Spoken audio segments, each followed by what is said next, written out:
Hi all, welcome to Z Story. Hai semuanya, hari ini seneng banget akhirnya kita bisa ketemu lagi.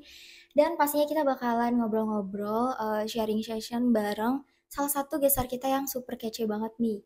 Nah, beliau ini salah satu penerima beasiswa LPDP di Scotland. Nah, daripada kebanyakan ngobrol dan pengen tahu nih kisah-kisah inspiratifnya, langsung kita sambut aja. Please welcome Kak Rizik. Halo Kak.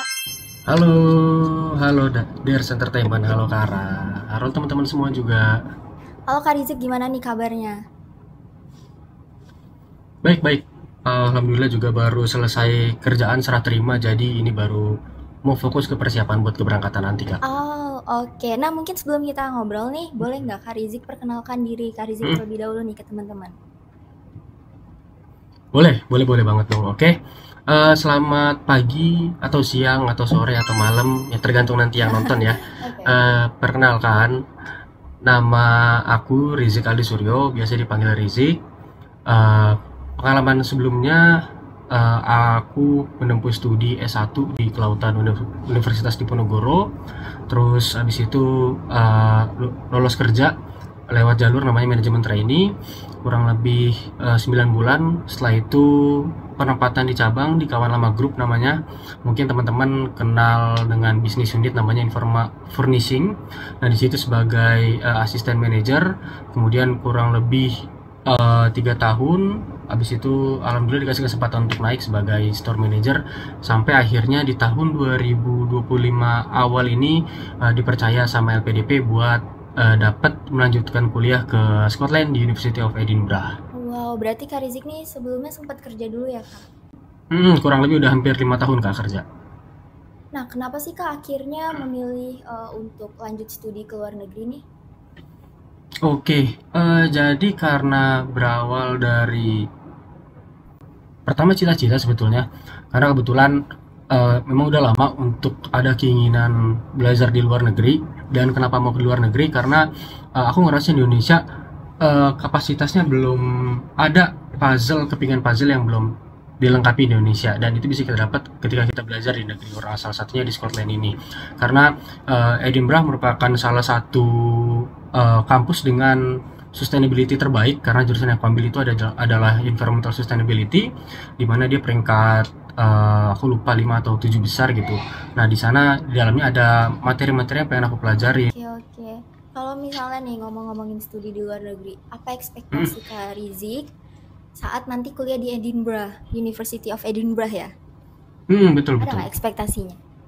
Oh, ekspektasinya ada jelas Kak. Karena sebenarnya ke Edinburgh itu mau satu yang pasti belajar mengenai sustainability-nya, karena kalau ngelihat dari testimoni orang-orang dan dari pemeringkatan bener-bener top lah, top ranking. Dan juga ada satu institusi di sana namanya Edinburgh Climate Change Institute, di mana di situ mempelajari tentang perubahan iklim dan dampaknya ke bisnis atau operasional bisnis secara keseluruhan. Dan itu yang pengen aku terapin untuk bisa di Indonesia.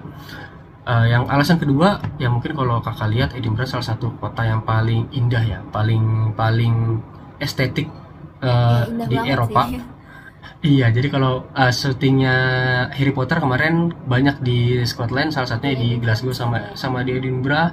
Bahkan ada museumnya juga. Nah itu yang salah satu alasan aku juga, karena aku nyari kota yang bukan slow siapa ya, nggak terlalu padat kayak di Jakarta, atau mungkin kalau di luar di UK itu kayak di London itu lumayan padat. Jadi sama satu lagi sih alasan utamanya, ya mau ngerasain nonton bola gitu sih Kak.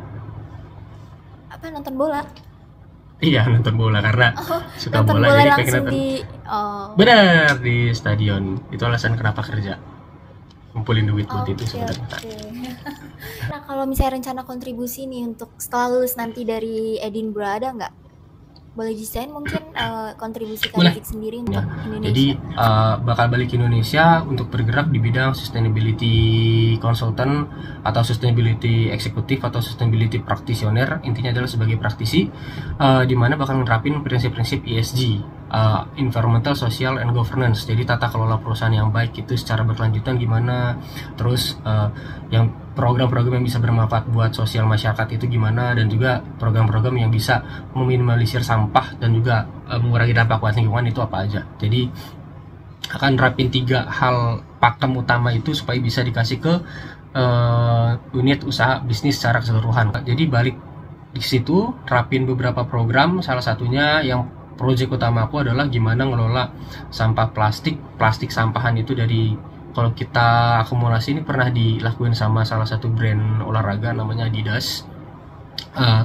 Tahun 2016 kalau nggak salah, dari 15 botol plastik itu bisa dibuat jadi satu jersey atau seragam olahraga gitu. Jadi ada salah satu teknologi di Edinburgh yang bisa ngelola plastik ini jadi benang-benang polyester, dan benang polyester ini bisa jadi bahan utama buat bikin si baju olahraga yang kalau di Nike itu ada namanya dry fit ya, Adidas namanya Climacool. Plannya sih sekitar 20% dari profit itu akan dialihin ke, kita akan bikin, propose aku adalah tergantung perusahaan ya, jadi nanti nama perusahaannya foundation buat perusahaannya pemerintah gitu. Nah, aku juga pengen di Indonesia ada sekolah sepak bola yang bisa kerjasama dan juga ngelatih anak-anak remaja dan juga anak-anak kecil di Indonesia supaya bisa naik level yang jauh lebih tinggi dari sekarang.